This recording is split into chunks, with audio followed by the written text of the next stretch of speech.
안녕하세요. 이현우 작가입니다. 지금 거주가 아닌 투기 목적으로 빚까지 져서 집값을 올려놓은 투기꾼들, 진짜 집이 필요한 사람을 못 사게 만들어버린 투기꾼들이 책임을 지는 시간이 다가오고 있는데요. 투기꾼들이 빚 때문에 힘들다고 해서 아무도 슬퍼해주거나 걱정해주는 사람이 없을 겁니다. 근데 이렇게 말하면은 좌파다, 거지 새끼다, 부자가 될 수 없는 빈자 마인드다, 이렇게 공격하시는 분들이 있더라고요. 아마 여러분들도 비슷한 말을 들어보셨을 거예요. 그렇게 인신공격하는 사람들을 만나면은 저도 별로 그렇게 신경을 안 쓰는데 저는 오히려 그 사람들이 불쌍해 보이더라고요. 왜냐면은 결국에는 제 말이 맞다는 거잖아요. 네 말이 맞는데 인정하기 싫어. 그래서 할 수 있는 말은 그냥 인신공격하는 거밖에 없어. 그런 거밖에 없다는 거예요. 제 밥값은 제가 벌어서 내고 있거든요. 거지가 아니잖아요. 그렇기 때문에 그 사람들 말에 크게 신경을 쓰고 있지 않습니다. 오히려 그 사람들이 되게 불쌍해 보이더라고요. 이게 왜냐면은 진짜 현실을 마주하기가 너무 불안하기 때문에 그런 말을 하게 되는 겁니다. 그래서 오늘은 그 사람들이 불안하고 불행해지는지 그것도 알아보고 무주택자들도 같이 불안하고 불행한지 이런 것들을 알아보도록 하겠습니다. 부동산 상승론자들 왜 불안을 느끼고 있냐면은 왜 공격적이냐면은 지금 보시는 그래프는 우리나라 사람들의 실물 자산 비율입니다. 전체 자산 중에 실물로 얼마를 가지고 있냐 이거를 나타낸 그래프예요. 가장 왼쪽에 전체 통계로 보면은 77.9%가 실물로 가지고 있어요.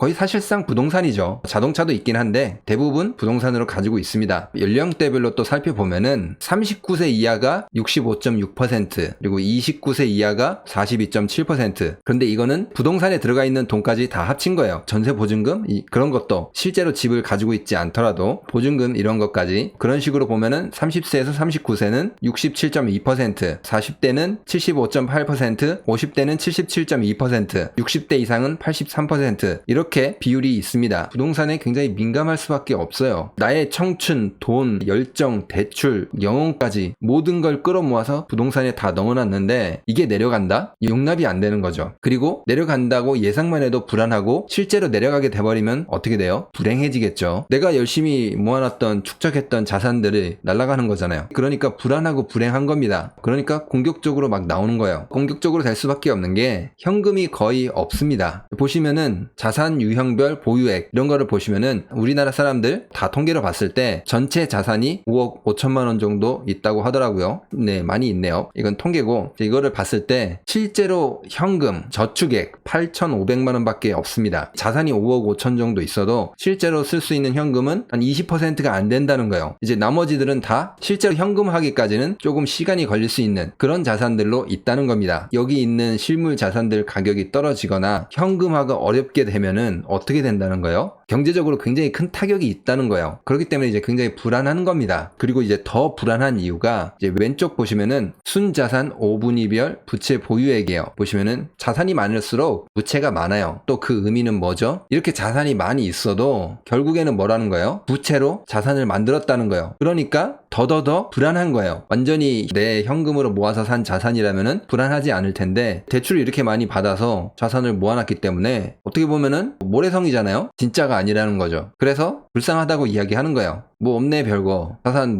부채로 다 쌓아 올렸네. 통계로 다 나온다는 겁니다. 부자 마인드다. 빚을 내서 레버리지를 해야 된다. 투자를 더 많이 해야 된다. 이렇게 말하는 사람들 실제 주머니는 깡통이라는 거예요. 보시면은 원금 상환 및 이자 지급이 생겨주는 부담 이거를 살펴보면은 부담스럽다가 64.4%입니다. 매우 부담스럽다가 16.8%고 현금도 별로 없는데 원금 이자 내라고 하면 어때요? 당연히 힘들죠. 그렇게 될 수밖에 없어요. 그래서 부담스러운 가구의 저축 및 투자, 지출 줄이시겠습니까? 질문을 했는데 줄이겠습니다가 72.1%입니다. 그러니까 이 빚 때문에 이거 좀 줄여야 되겠다 그렇게 생각하는 사람들이 많다는 거죠. 그러니까 별거 없다는 거예요. 폭락 외치는 놈들 바보라느니 이런 말들 전혀 타격이 없다는 거예요. 실제로 이렇게 안을 들여다보면은 너님이 제일 실속이 없어요. 속빈 강정이라는 거죠. 그럼 무주택자들 이분들은 행복하냐? 그렇지도 않아요. 양쪽으로 다 불행한 거예요. 너무 비싸서 굉장히 괴로운 거예요. 보시면은 주택 구입 부담 지수거든요. 2022년 거의 최고를 찍었어요. 역사상 최고를 찍었어요. 가장 비쌌다는 거죠. 물론 이제 가격이 내려오곤 있는데 이게 좀 시간이 걸릴 거예요. 보시면은 과거에도 2007년 8년에 최고를 찍었다가 시간이 좀 걸려서 많이 내려왔죠.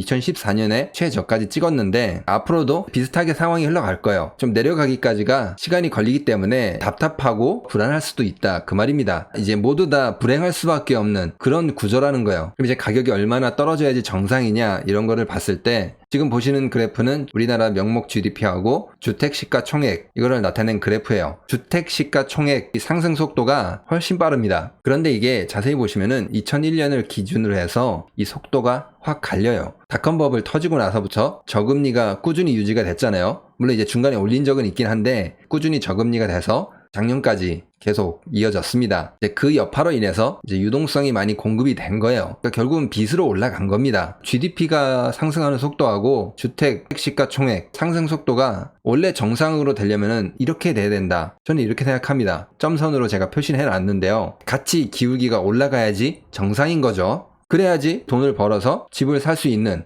그런 구조가 되는 겁니다. 그런데 집값은 너무 올라가 버리고 우리나라의 GDP, 소득 같은 거는 올라가는 속도를 따라가지 못했다는 거예요. 이제 아무튼 말도 안 되게 상승을 했는데 정상적으로 떨어지게 된다면은 한 요 정도 수준 아닐까. 한 2010년 정도 수준입니다. 가격이 돌아간다면은 어느 정도 정상적인 가격이 아닐까 이렇게 생각하고 있습니다. 완전히 이렇게 내려가진 않아도 어느 정도 많이 빠질 거라고 생각하고 있는데요. 왜냐하면은 앞으로 금리가 장기간 고금리로 이어질 거거든요. 지금 언론에서 자꾸 뭐 금리 인하한다, 뭐 인상 끝났다 이렇게 이야기하는데 조금 시간이 지나면은 추가 금리 인상한다, 금리 인하 생각하지 말라 이런 이야기들이 미국에서 연준에서 계속 나오고 있어요. 그렇기 때문에 부채로 쌓아올린 부동산이 다이어트하는 시간이 이제부터 찾아오지 않았나, 요 정도까지 떨어지지 않을까 이렇게 생각합니다. 그리고 이제 저는 부동산이나 이런 코인 투기가 결국에는 성격이 똑같다고 생각합니다. 이게 뭐 젊은 사람들 투기한다고 너무 뭐라고 하는데 기성세대들의 부동산 투기 그런 걸 보고 코인에 가서 따라한 것밖에 안 돼요. 이게 왜냐면은 아무리 안전자산이라고 해도 아무리 뭐 좋다고 하더라도 내가 감당할 수 없는 그 리스크를 넘어서게 되면은 그때부터는 투기가 되는 겁니다. 내가 열심히 해서 돈을 버는 게 아니라 부동산 투자해서 나는 일하지 않고 날로 먹어야지 이 마인드하고 코인에 투자해서 상승하면은 나는 일하지 않고 날로 먹어야지 대하는 태도, 그 성격은 똑같습니다. 청년들이 기성세대들을 보고 배웠다는 거죠. 그렇기 때문에 이번 부동산 투기도 크게 교훈이 될 수 있을 만큼 투기로 돈 벌면은 정말 망할 수 있다. 이거를 전 국민 뇌리 속에 박을 수 있도록 그 정도로 부동산 가격이 하락해야 된다고 생각합니다. 투기를 조장했던 사람들이 시장에서 이제 아주 처참하고 비참하게 퇴출되는 모습을 봐야지 이제 앞으로 그런 일이 당분간은 벌어지지 않을 것이기 때문입니다. 자기가 열심히 해서 돈 벌고 그런 사람이 시장에서 대우받고 잘 되는 게 아주 당연한 그렇게 돼야 되겠죠. 오늘은 약간 부동산 가격이 정상화돼야 되는 이유, 부동산 하락한다고 하면은 화를 내시는 분들, 이런 분들이 왜 화를 내는지 그런 이유에 대해서 알아보았습니다. 지금 정말 모두가 불행한 부동산 시장이 빨리 정상화되기를 바랍니다. 그러면 오늘 영상은 여기서 마치도록 하겠습니다. 구독, 좋아요, 멤버십, 후원은 영상을 만드는데 많은 힘이 됩니다. 감사합니다.